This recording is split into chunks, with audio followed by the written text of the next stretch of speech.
राधा वल्लभ श्री हरिवंश, राधा वल्लभ श्री हरिवंश। जय जय राधा वल्लभ गुरु हरिवंश, गुरु वृंदावन गुरु बन चंद्र। नारायणं नमस्कृत्यं नरं चैव नरोत्तमं, देवी सरस्वती व्यासं ततो जयमुदीरये। राधा मेरी मात है, पिता मेरे घनश्याम, इन दोनों के चरणों में मेरा कोटि कोटि प्रणाम। ओम श्री परमात्मने नमः। श्री गणेशाय नमः। स्वप्न और सुषुप्ति अवस्था में मन की स्थिति तथा गुणातीत ब्रह्म की प्राप्ति का उपाय। भीष्म जी कहते हैं, राजन, सदा निष्कलंक ब्रह्मचर्य व्रत का पालन करने की इच्छा रखने वाले पुरुष को स्वप्न के दोषों पर दृष्टि रखते हुए सब प्रकार से निद्रा का परित्याग कर देना चाहिए। स्वप्न में जीव को प्राय रजोगुण और तमोगुण दबा लेते हैं। वह कामना युक्त होकर दूसरे शरीर को प्राप्त हुए की भांति विचरता है। मनुष्य में पहले तो ज्ञान का अभ्यास करने से जागने की आदत होती है, तत्पश्चात विचार करने के लिए जागना अनिवार्य हो जाता है, तथा जो तत्व ज्ञान प्राप्त कर लेता है वह तो ब्रह्म में निरंतर जागता ही रहता है। यहाँ पूर्व पक्ष यह प्रश्न उठता है कि स्वप्न में जो यह देहादि पदार्थ दिखाई देता है क्या है, सत्य है या असत्य? यदि कहे कि सत्य है तो ठीक नहीं, क्योंकि स्वप्न अवस्था में सब कुछ विषयों से संपन्न सा दिखाई देने पर भी वास्तव में वहाँ कोई विषय नहीं होता। सारी इंद्रियां उस समय मन में विलीन हो जाती है। उन्हीं इंद्रियों से देहाभिमानी जीव देहधारी जैसा बर्ताव करता है। और यदि कहे कि स्वप्न के पदार्थ असत्य है तो यह भी ठीक नहीं, क्योंकि जो सर्वथा असत्य है, जैसे आकाश का पुष्प, उसकी प्रतीति ही नहीं होती। अब यहाँ सिद्धांत का प्रतिपादन किया जाता है। यह स्वप्न जगत जैसा है, जैसे उसे ठीक ठीक योगेश्वर श्री हरि ही जानते हैं, पर जैसा श्री हरि जानते हैं वैसा ही महर्षि भी उसका वर्णन करते हैं। उनका वह वर्णन युक्ति संगत भी है। विधान महर्षियों का कहना है कि जागृत अवस्था में निरंतर शब्द आदि विषयों को ग्रहण करते करते श्रोत्र आदि इंद्रियां जब थक जाती है तब सभी प्राणियों के अनुभव में आने वाला स्वप्न दिखाई देने लगता है। उस समय इंद्रियों के लिए होने पर भी मन का लय नहीं होता है, इसलिए वह समस्त विषयों का जो मन से अनुभव करता है वही स्वप्न कहलाता है। इस विषय में प्रसिद्ध दृष्टांत बताया जाता है। जैसे जागृत अवस्था में विभिन्न कार्यों में आसक्त चित्त हुए मनुष्य के संकल्प मनोराज्य की ही विभूति है, उसी प्रकार स्वप्न के भाव भी मन से ही संबंध रखते हैं। कामनाओं में जिसका मन आसक्त है वह पुरुष स्वप्न में असंख्य संस्कारों के अनुसार अनेक दृश्य को देखता है। वह समस्त संस्कार उसके मन में ही छिपे रहते हैं, जिन्हें वह सर्वश्रेष्ठ अंतर्यामी पुरुष परमात्मा जानता है। कर्मों के अनुसार सत्ववादी कर गुणों में से यदि यह सत्व रज या तम हो, जो कोई भी गुण प्राप्त होता है उससे मन पर जब जैसे संस्कार पड़ते हैं अथवा जब जिस कर्म से मन भावित होता है उस समय सूक्ष्मभूत स्वप्न में वैसे ही आकर प्रकट कर देते हैं। उस स्वप्न का दर्शन होते ही सात्विक राजस अथवा तामस गुण यथा योग्य सुख दुख रूप फल का अनुभव कराने के लिए उसके पास आज पहुँचते हैं। तदंतर मनुष्य स्वप्न में अज्ञानवश बात पित्त या कफ की प्रधानता से युक्त तथा काम मोह आदि राजस तामस भावों से व्याप्त नाना प्रकार के शरीरों का दर्शन करते हैं। तत्व ज्ञान हुए बिना उस स्वप्न दर्शन को लांघना अत्यंत कठिन बताया गया है। जागृत अवस्था में प्रसन्न इंद्रियों के द्वारा मनुष्य अपने मन में जो जो संकल्प करता है, स्वप्न अवस्था आने पर भी उसका वह मन हर्षपूर्वक उसी संकल्प को पूर्ण होता देखा करता है। मन की सर्वत्र अबाधी गति है, वह अपने अधिष्ठान भूत आत्मा के ही प्रभाव से संपूर्ण भूतों में व्याप्त है। अतः आत्मा को अवश्य जानना चाहिए, क्योंकि सभी देवता आत्मा में ही स्थित है। स्वप्न दर्शन का द्वारभूत जो स्थूल मानव देह है, वह सुषुप्ति अवस्था में मन में लीन हो जाता है। उसी देह का आर्षल्य मन अव्यक्त सत स्वरूप एवं साक्षीभूत आत्मा को प्राप्त होता है। वह आत्मा संपूर्ण भूतों के आत्मभूत है। ज्ञानी पुरुष उसे अध्यात्म गुण से युक्त मानते हैं। जो योगी मन के द्वारा संकल्प से ईश्वरीय गुणों को पाना चाहता है, वह उस आत्म प्रसाद को प्राप्त कर लेता है, क्योंकि संपूर्ण देवता आत्मा में ही स्थित है। इस प्रकार तपस्या से युक्त हुआ मन अज्ञान अंधकार से ऊपर उठकर सूर्य के समान ज्ञान में प्रकाश से प्रकाशित होने लगता है। जीवात्मा तीनों लोकों का कारणभूत ब्रह्म ही है। वह अज्ञान निवृत्ति के पश्चात महेश्वर विशुद्ध परमात्मा रूप से प्रतिष्ठित होता है। देवताओं ने तप कार्य से लिया है और असुरों ने तपस्या में विघ्न डालने वाले दंभ दर्प आदि तम को अपनाया है, परंतु ब्रह्म तत्व देवताओं और असुरों से छिपा हुआ है। तत्वज्ञ पुरुष इससे ज्ञान स्वरूप बताते हैं। सत्वगुण, रजोगुण और तमोगुण, इन्हें देवताओं और असुरों का गुण माना गया है। इनमें सत्व तो देवताओं का गुण और शेष दोनों असुरों के गुण हैं। ब्रह्म इन सभी गुणों से अतीत अक्षर अमृत स्वयं प्रकाश और ज्ञान स्वरूप है। जो शुद्ध अंतकरण वाले महात्मा उसे जानते हैं, वे परम गति को प्राप्त हो जाते हैं।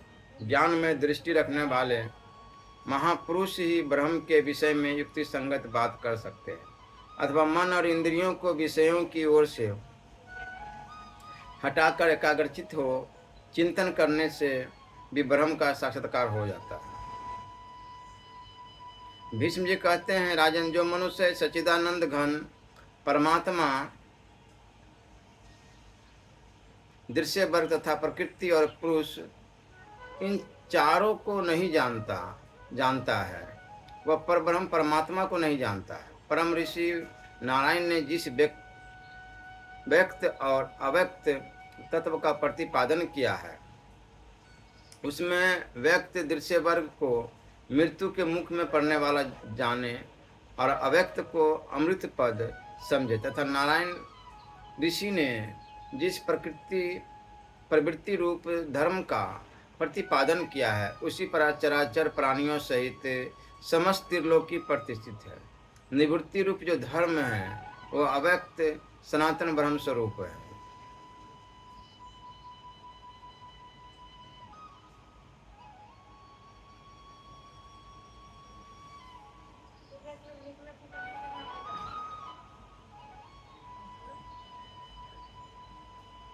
प्रजापति ब्रह्मा जी ने प्रवृत्ति रूप धर्म का उपदेश दिया है, परंतु प्रवृत्ति रूप धर्म पुनरावृत्ति का कारण है। उसके आचरण से संसार में बारंबार जन्म लेना पड़ता है।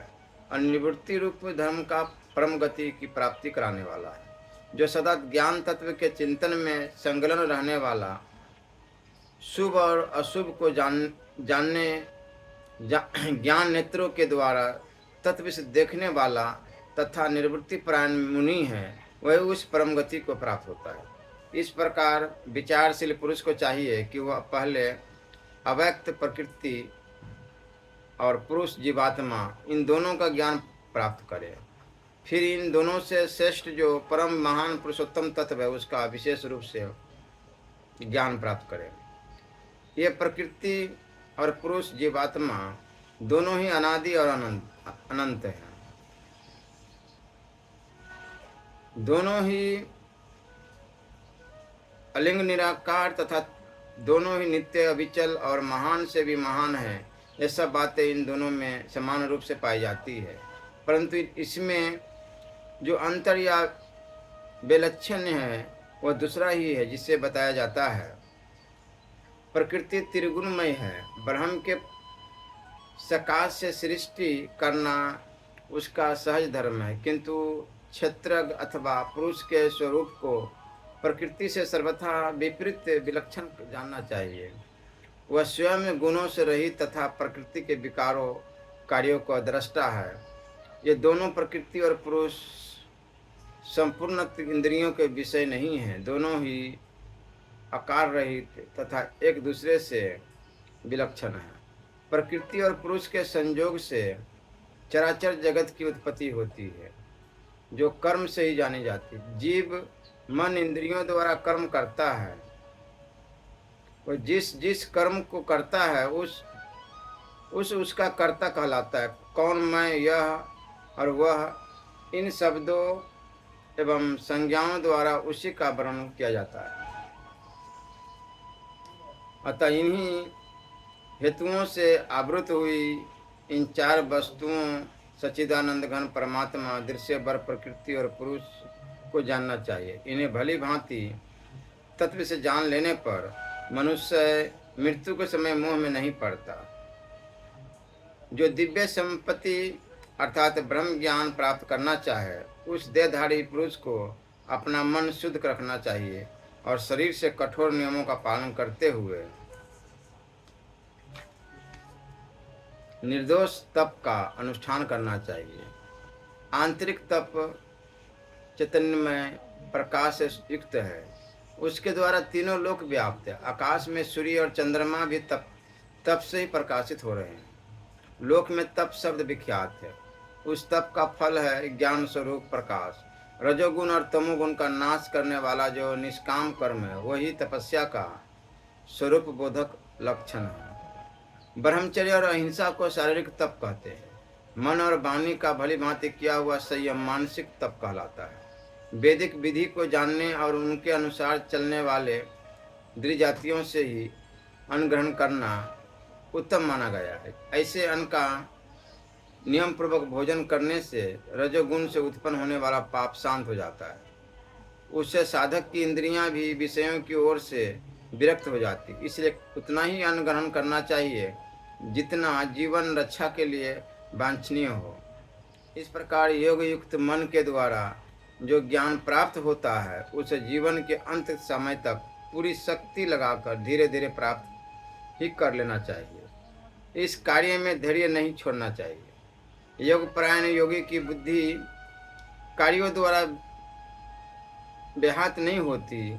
वह वैराग्यवश अपने स्वभाव में स्थित रहता है, रजोगुण से रहित होता है तथा देहधारी होकर भी शब्द की भांति अबाध गति से सर्वत्र विचरण करता है। देह त्याग प्रयत्न प्रमाद न होने पर योगी देहवसान के पश्चात मोक्ष प्राप्त कर लेता है। और जो बंधन के कारण भूत अज्ञान से युक्त होते हैं, उन प्राणियों के सदा जन्म और मरण होते रहते हैं। जिनको ब्रह्म ज्ञान प्राप्त हो गया है, उनका प्रारब्ध अनुसरण नहीं करता है, अर्थात तो वे प्रारब्ध के बंधन से मुक्त हो जाते हैं। परंतु जो इसके विपरीत स्थिति में है, अर्थात जिनका अज्ञान दूर नहीं हुआ है, वह प्रारब्ध बस जन्म मृत्यु के चक्कर में पड़े रहते हैं। कुछ योगी जन बुद्धि के द्वारा अपने चित्त को विषयों की ओर से हटाकर आसन की ढूंढता से स्थिरता पूर्वक देह को धारण करते हुए इंद्रिय गोलकों से संबंध त्याग कर सूक्ष्म बुद्धि होने के कारण ब्रह्म की उपासना करते हैं। कोई कोई शास्त्र में बताए हुए कर्म से उत्तरोत्तर उत्कृष्ट तत्व का ज्ञान प्राप्त करते हैं।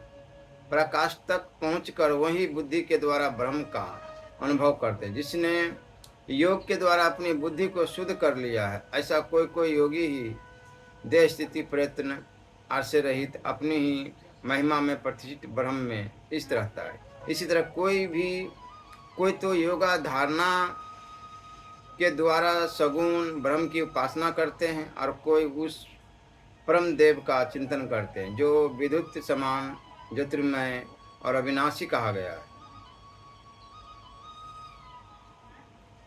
पुरांतर में बताया गया कि इंद्रियों का आत्मभाव से चिंतन करने वाले योगी 10 मनवंतरों तक ब्रह्मलोक में निवास करते हैं।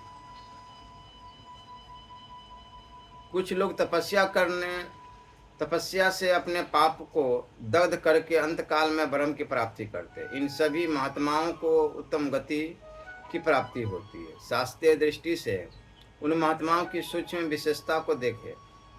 देह त्याग प्रयत्न, नित्य मुक्त, अपरिग्रह, आकाश से भी विलक्षण उस परम ब्रह्म ज्ञान प्राप्त करे जिसमें योग धारणा द्वारा मन को स्थापित किया जाता है। जिनका मन ज्ञान के साधन में लगा हुआ है वे मृत्यु लोक के बंधन से मुक्त छूट जाते हैं और रजोगुण से रहित एवं ब्रह्म स्वरूप परम गति को प्राप्त कर लेते हैं। वेद के ज्ञाता विधान पुरुषों ने इस प्रकार एकमात्र ब्रह्म की प्राप्ति कराने वाले साधन रूप धर्म का वर्णन किया है। अपने अपने ज्ञान के अनुसार उपासना करने वाले सभी साधक परम गति को प्राप्त होते हैं। जिन्हें राग आदि दोषों से रहित अस्थायी ज्ञान प्राप्त होता है वे भी उत्तम लोगों को प्राप्त होते हैं। तदनंतर साधन बल से पूर्ण ज्ञान प्राप्त करके वे मोक्ष प्राप्त कर लेते हैं। जो संपूर्ण ऐश्वर्य से युक्त अजन्मा दिव्य एवं अव्यक्त नाम वाले भगवान विष्णु की भक्ति भाव से शरण लेते हैं वे ज्ञानानंद से तृप्त, विशुद्ध और कामना रहित हो जाते हैं। वे अपने अंतकरण में श्री हरि को इष्ट जानकर अव्यय स्वरूप हो जाते हैं। उन्हें फिर इस संसार में नहीं आना पड़ता। वो इस अविनाशी और अविकारी परम पद को पाकर परमानंद में निमग्न हो जाते हैं। इतना ही यह विज्ञान है, यह जगत है भी और नहीं भी है। अर्थात व्यवहारिक अवस्था में यह जगत है और परमार्थिक अवस्था में नहीं है। संपूर्ण जगत तृष्णा में बंध कर चक्र के समान घूम रहा है। जैसे कमल की नाल में रहने वाला तंतु उसके सभी अंशों में फैला रहता है, उसी प्रकार अनादि एवं अनंत तृष्णा तंतु सदा देहधारी के चित्त में स्थित रहता है। जैसे कपड़ा बुनने वाला बुनकर सुई से वस्त्र में सूत को पिरो देता है, उसी प्रकार तृष्णा रूपी सुई से संसार रूपी सूत्र ग्रथित होता है। जो प्रकृति को, उसके कार्य को, पुरुष जीवात्मा को और सनातन परमात्मा को यथार्थ रूप से जानता है वह तृष्णा से रहित होकर मोक्ष प्राप्त कर लेता है। संसार को शरण देने वाले ऋषि श्रेष्ठ भगवान नारायण ने जीवों पर दया करने के लिए ही इस अमृतमय ज्ञान को प्रकाशित किया। इसलिए हर समय सोते जागते, उठते बैठे, खाते पीते जो भी काम धंधा करे हर समय नाम जप अवश्य करे। राधा राधा राधा राधा राधा राधा राधा। श्री राधा वल्लभ लाल की जय।